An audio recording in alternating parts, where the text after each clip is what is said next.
fellow in advanced HE in the UK, and also manager. So today we're going to look at this topic, which I'm sure is going to be a fascinating area, I would say. Right.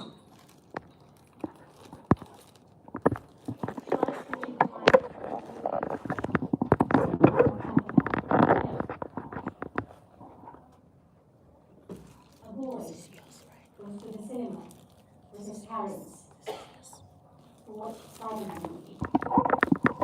Tom Holland's version, in case you're wondering.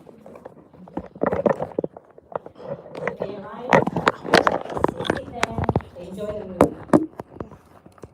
And when they leave the cinema, the boy goes, "Oh, I just love Spider-Man. I want to be like that. Look at the way he talked, the way he walked. He's so cool. I want to talk like him, I want to walk like him. I just love him." The boy is ecstatic. So as they walk through the shop, like this watches. The boy says, "Buy me the watch. Buy me the watch, please." The parents give in and buy me the watch. As soon as he strapped that watch onto his wrist, something shifts. His posture changes. His voice changes. The way he speaks changes. In his mind, it's not just a boy anymore. He is Spider-Man. All of that from just a movie. Now, that is the power of a story.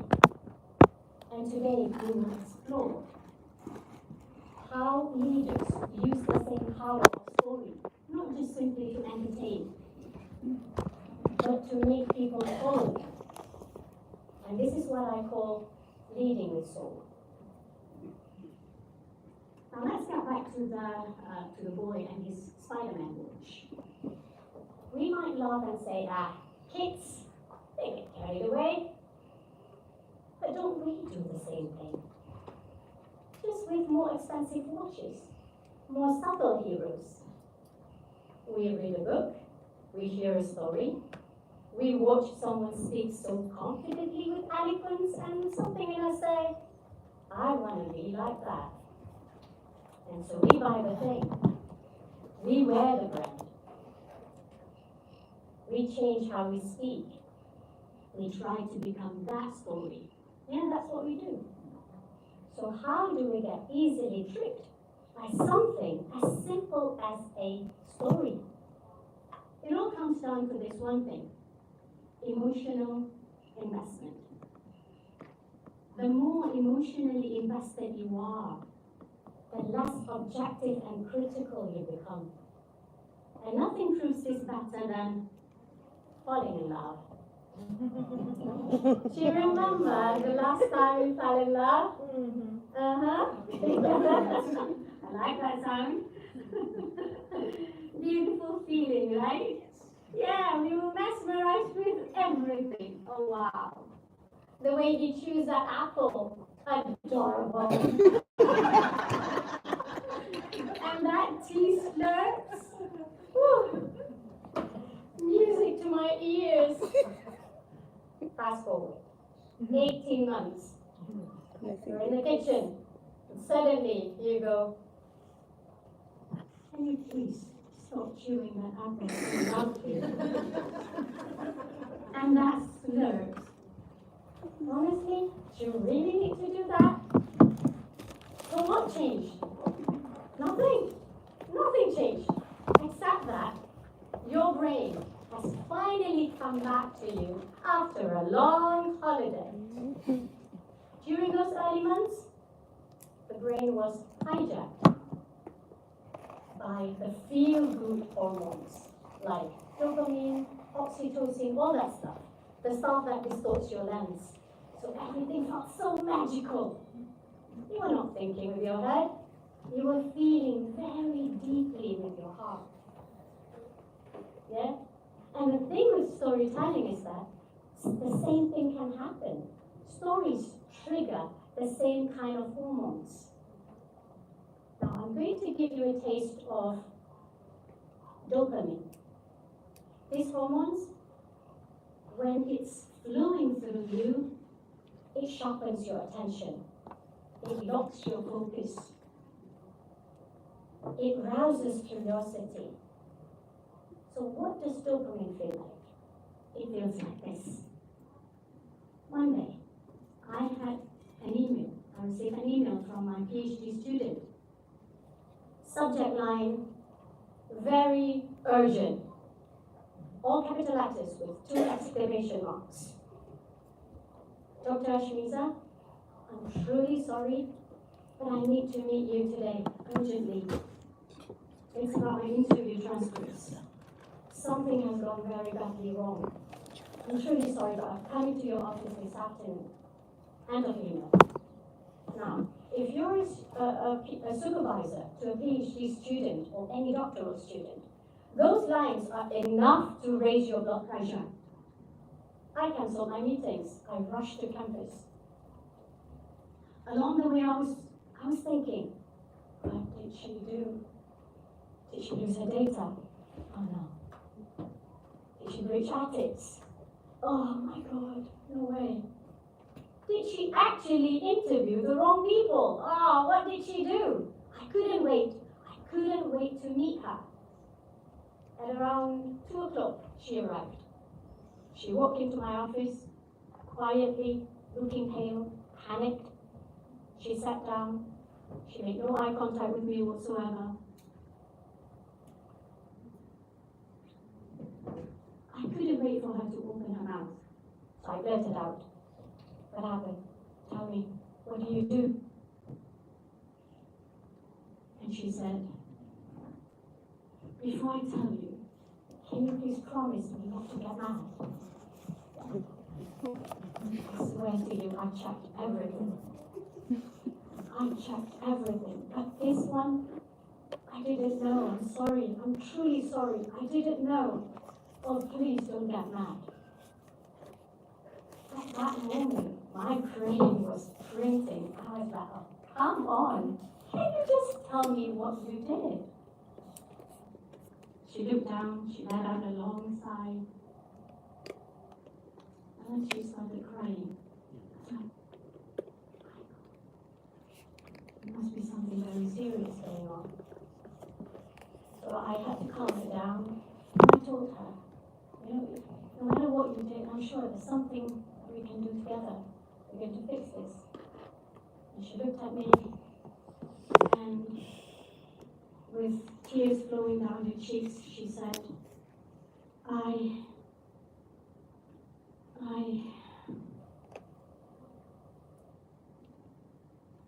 Now if I don't tell you what she said,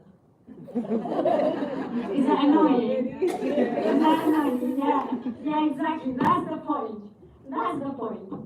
That curiosity, that urge to know what happened, that's dopamine. That's dopamine. Dopamine does the work. Okay? You must, would you say your focus increased? Your attention spiked? You probably imagine the whole scene. What my office looked like, how my student looked like, or even how I might have reacted. Yeah? So that was dopamine, that feeling that you had. So how do you build this in your story? How do you trigger this in your story? You build suspense. You launch a cliffhanger. And the best part is, storytelling does this naturally. So that was the first hormone. Now, before I go to oxytocin, with dopamine, if you notice every good story, it will leave us expecting, wondering, waiting to know what happened. That's what good story does. So now let's look at oxytocin. With this hormone, when it's released, it makes you become more generous, more trusting, more connecting. You want to feel that? Yes. Yes? Yes. Okay. Let's feel that. One day, back in 2019, I had a call from my younger brother, the youngest one in the family, the one I always treated as my son more than a brother. He's a chef full of life. He's 28.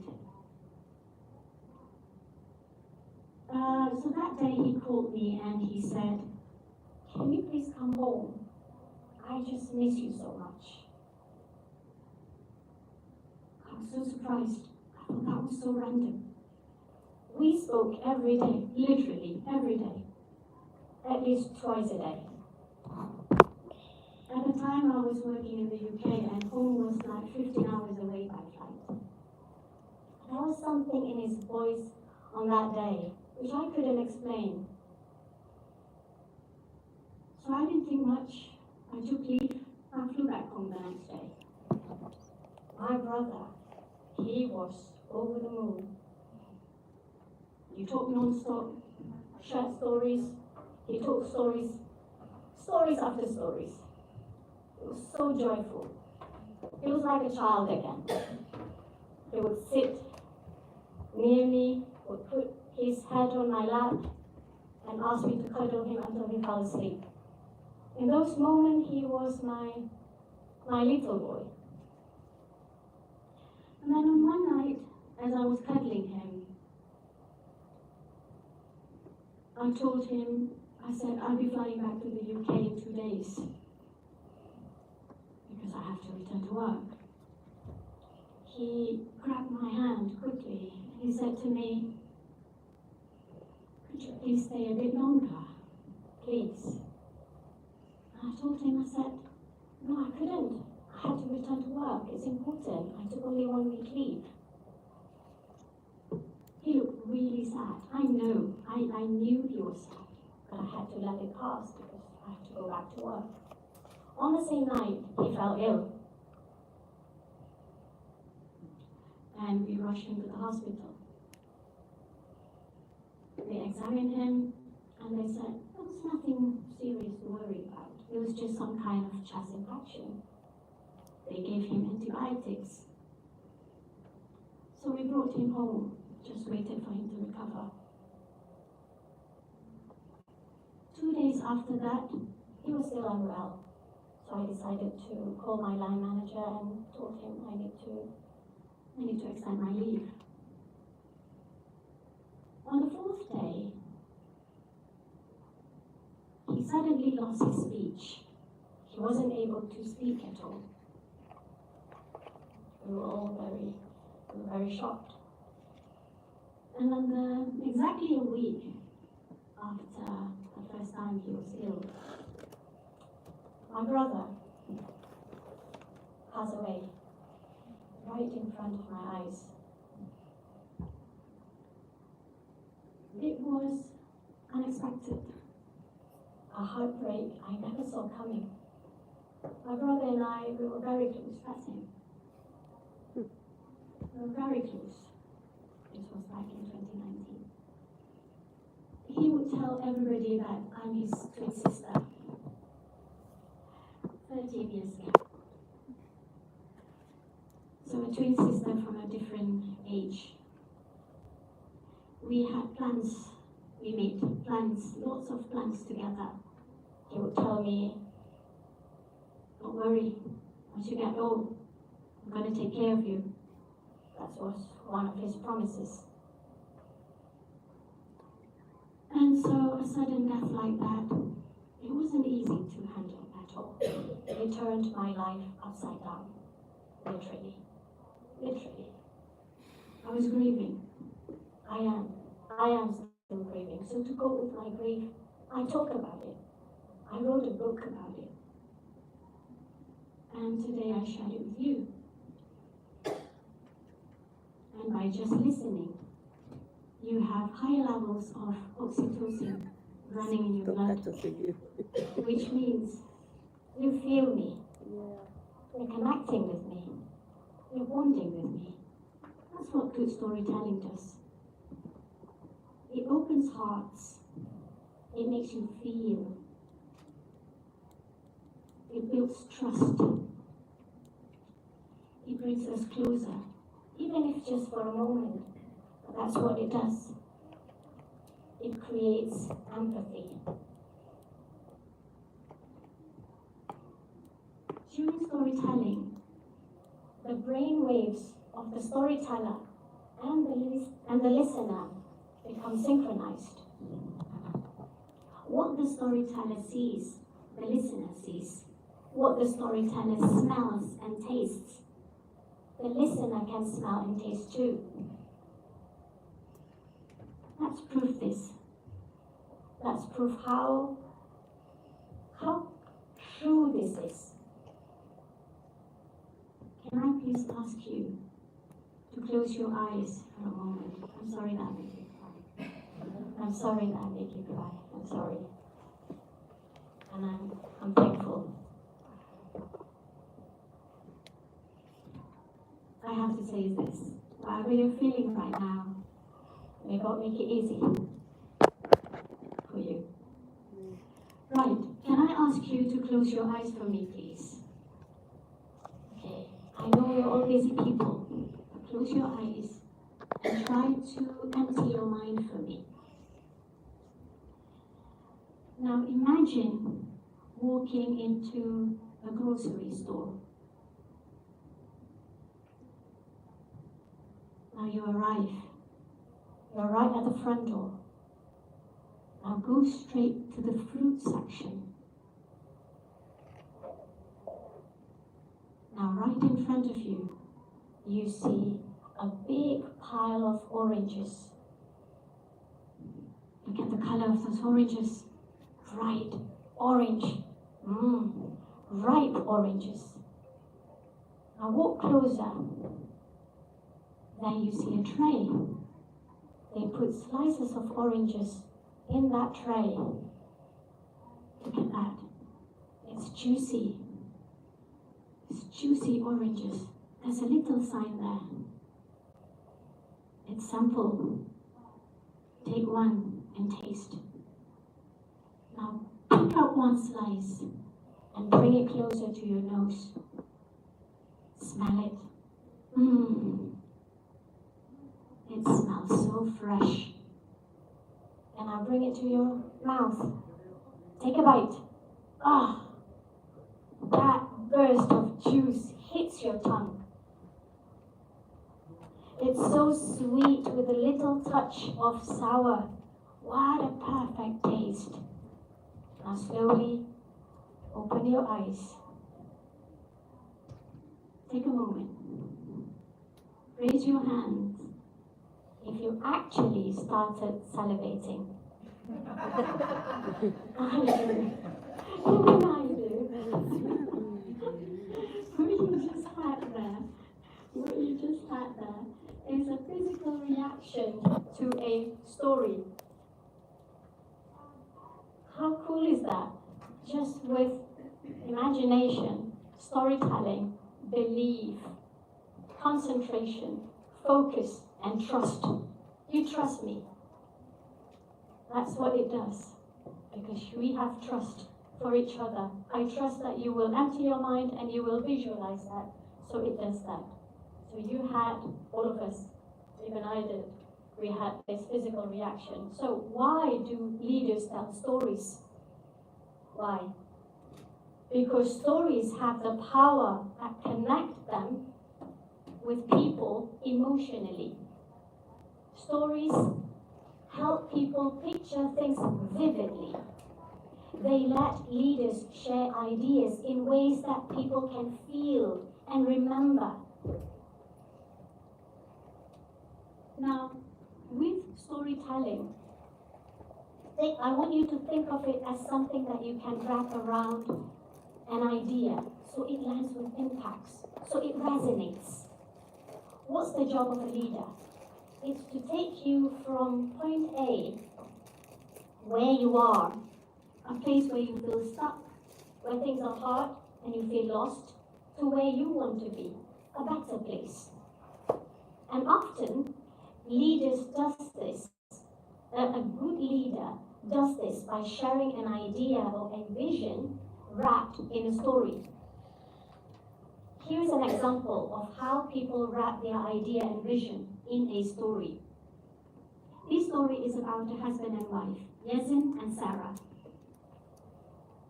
They are British Egyptian. They were raised in the UK, so they carry this mix of both Arab and Western cultures. About 4 years ago, Sarah got pregnant. She was pregnant. So like many other expectant mothers, she started craving with a very specific taste of kunafa. A dessert full of warmth and childhood memories for her. So out of love, Yazid went out there and bought her some kunafas from the store. But not the right one for Sarah. It didn't taste the way she remembered. Poor Sarah. Her craving became impossible to ignore. She was so sad. So she decided to create it herself in her very own kitchen. She started playing around with flavors that she missed. And soon after, Yazin joined her, out of love for his wife. So they both were trying to blend the richness of kunafa and the indulgence of chocolate. They wanted to create something that reflected their roots, but with a little touch of a modern twist, if you like. So after many trials and failures, they finally got it right. And voila! There you go. A milky chocolate bar filled with creamy pistachio paste, tahini, and crispy filo pastry was ever created. That was a business that went viral. Fix Dessert Chocolatier, the original Dubai chocolate. Yeah? So it's not just about the taste here, it's about the story behind it. This kind of story connects. It reaches people emotionally. That's what it does. So when a story like this, when it becomes engaged with people's heart, you can then throw in your figures, your facts, your numbers. Because now, those numbers are no longer boring and dry. They actually mean something for people, to people. It makes more sense for them. Because they're already emotionally invested. The story has done the job. It has made people care. Stories bridge the gap between the heart and the head. And once you start with the heart, the message truly sticks. In the famous speech by Martin Luther King Jr., he said, "I have a dream that one day, on the red hills of Georgia, the sons of former slaves and the sons of former slaves owners will be able to sit together at the table of brotherhood." He wanted to bring his people from injustice to justice, from division to dignity. And in that one line, he placed a picture in people's head. And most importantly, that goes into people's heart. He painted a better place and he invited people to step into it. His idea, his vision was the civil rights movement. And he wrapped it in a beautiful, inspiring story. And because of that, he moved millions to take action. That's what a great leader does. That's what a great leader does.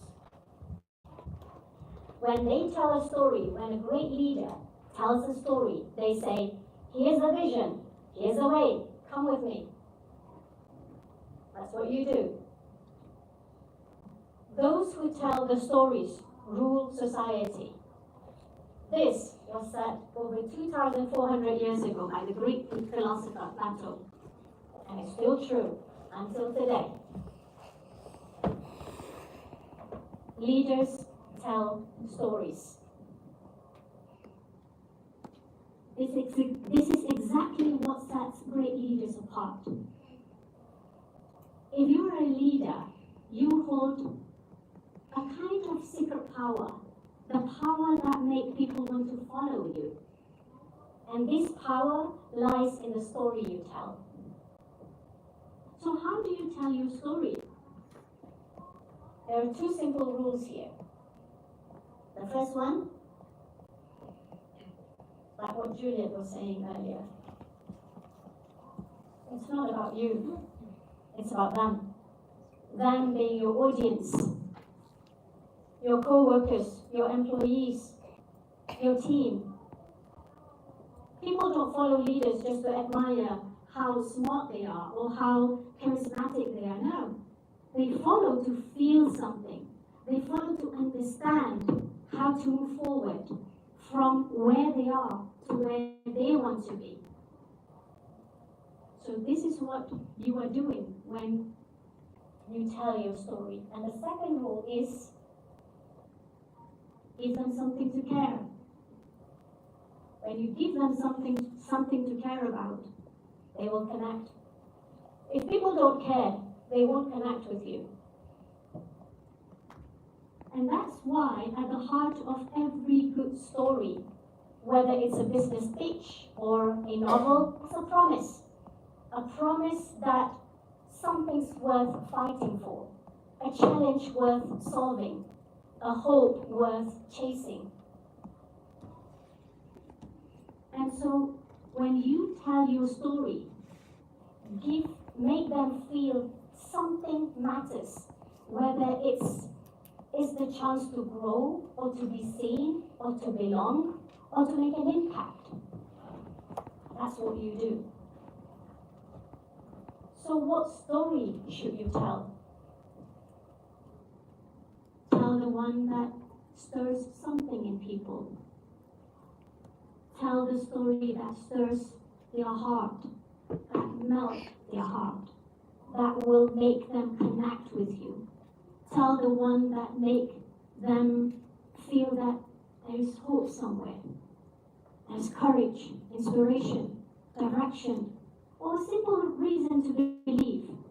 A reason for them to stay with you until the end, because that's what great leaders do. They lead with soul.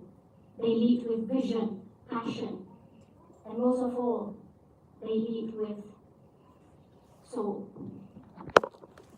Now, there's an activity that I would like you to do. I'm not sure with the timing though. I hope we're still okay to do this little activity. I put it there as a sticky note activity. I thought there was sticky note somewhere, but anyway, you have your mobile. So it's called Start with One Line. So if you can take your mobile and write something. So this activity, first of all, I'm going to give you a little context of this activity. I believe every one of us here has lived through something worth sharing. I'm sure we all do.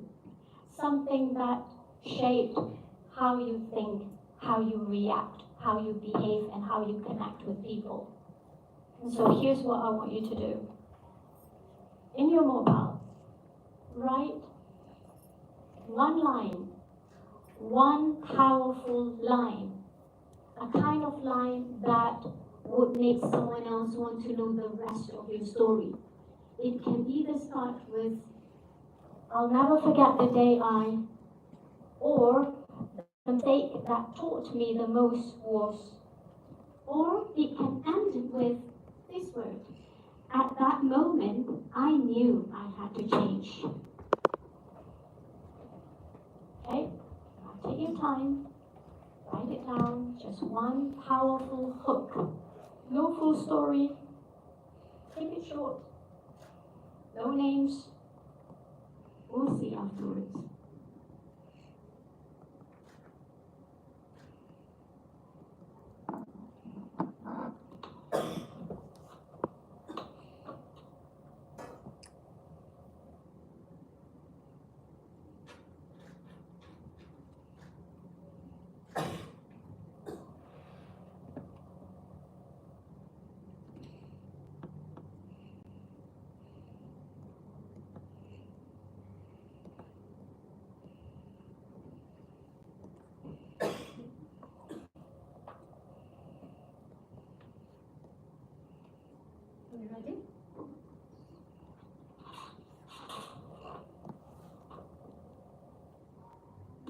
You ready? Yes? Any volunteer? Actually, the original idea was to paste your, you stick your sticky notepad on the wall, and then we all like looking around and see which story would you like to hear the most. That was the original idea, but never mind, improvise. So, any volunteer with the first one? Are you doing the first line? Which one? The first one. Or you don't do anything? I just wrote like a hook. Okay, yeah, that's fine. So I'm supposed to just share the hook? Yes. So my hook is, I always hated my house. You always? Hated my house. How about that? How about that? Yes, exactly. Like, why? Is that dopamine? That's dopamine there. Wow. Okay. Or tell us, please. Don't take revenge. I always hated my house because I didn't like the design. It was a lovely home, but something about it just didn't feel. I thought there was something missing. And when I asked my dad, who designed this house? He said, well, I designed it myself. And I said, an architect. And he asked me, what is an architect? And from that moment, I knew I wanted to become an architect. Wow. That's a perfect one. Thank you. Your name is? My name is Anita. Anita. Nice. A powerful architect. I'm a graduate architect. You will be one. Nelly. Please hold it. Just the walk. She knew he won, but he didn't know it yet. She wouldn't rush the process. She had learned from her mistakes. She would simply enjoy the journey. That is like a blurb for a book. That was good. That's good. Can you give a bit like a synopsis, like a summary of that? It's putting me on the spot. It's a journey of fusion. It's a journey of identity crisis. I'm from an immigrant family in the United States and trying to understand who I was, not my gender, not my skin color, and certainly not my profession, who I was as a person.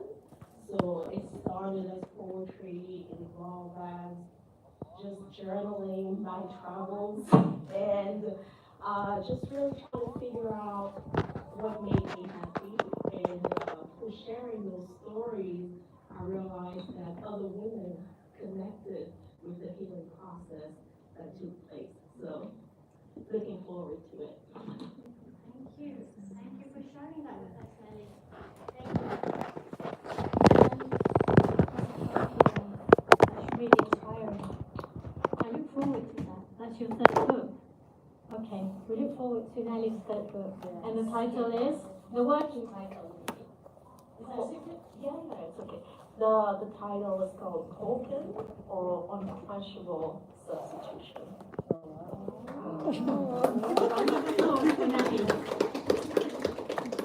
Anyone else? I heard that sound. Like, pick me, please.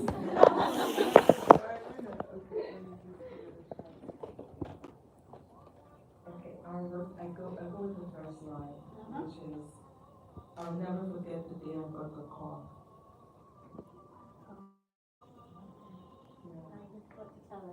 What happened? I'll never forget the day I got the call that he was gone.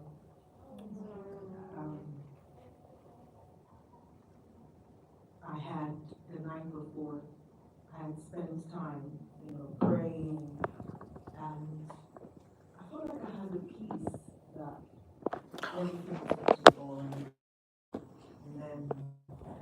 next day, I was down to church, and there were choir rehearsals, and then the call came through. And the moment I picked the call, she just gets screaming, "He's gone. He's gone." I'm like, "Mom, calm down. Who's gone? What's going on?" "Your dad has left me." And in that moment, I didn't know what else to do. I just started singing. And the song I was singing was to God, like, "You cannot lie. Like, why did this happen?" So I'll never forget the day I got that call. And this was January 23rd, 2016.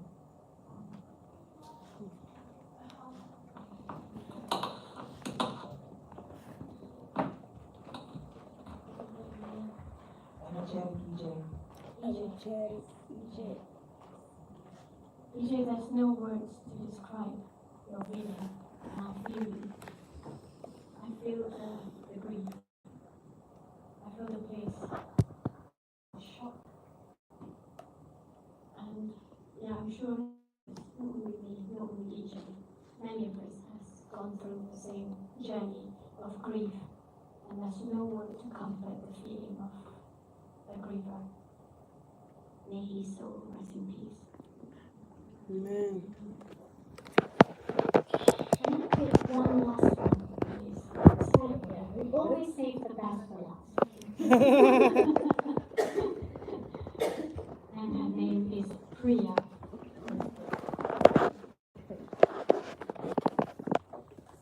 The year that brought clarity, a mother, a leader, and myself.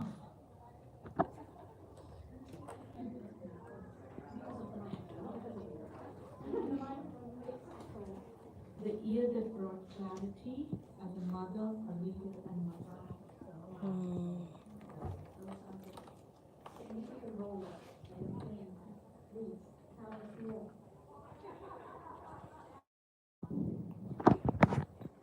As a working mother for years, I've been thinking like all I do is provide for the children. And there are important roles beyond a provider I play in this life. And they play in my life. But when adversity hits in different forms, you realize the importance of the bonds that you have in life. It's not them small, me big, yeah. That the moments that you have, the times that they step in and you become vulnerable, you have nothing in your hands. You can do nothing except knowing that how strong the children that you brought into this world have become. Then you see the leader that you made them into. Yeah. Then you know your own worth, saying like, hey man, I'm greater than that just provider who brings a salary into this house. Yeah. So that's the year that remain, and it becomes a stepping stone where we grow beyond what we are.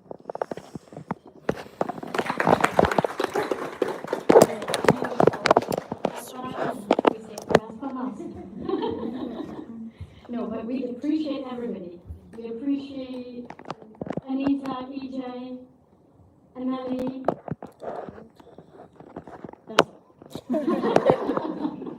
Sign of age. Thank you so much for sharing with us your story. That one line that you wrote just now, that you shared with us just now, it's not just words. It is a spark. And in leadership, your story is the spark that helps others find direction, hope, inspiration, courage, or simple reason to believe. And that's what it means. That's what it means to lead with soul. Thank you.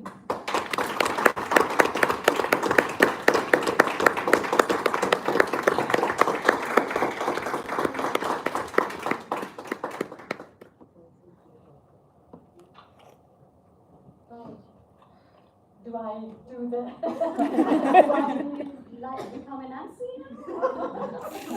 Take over?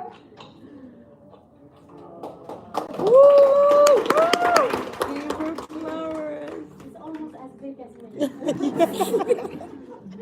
remind you, the lunch break is going to be on the first floor.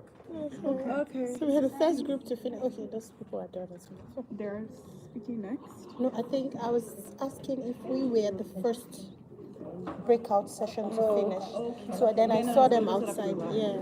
I feel like this week, I think this time around, the session is moving faster. Yeah, which is good. How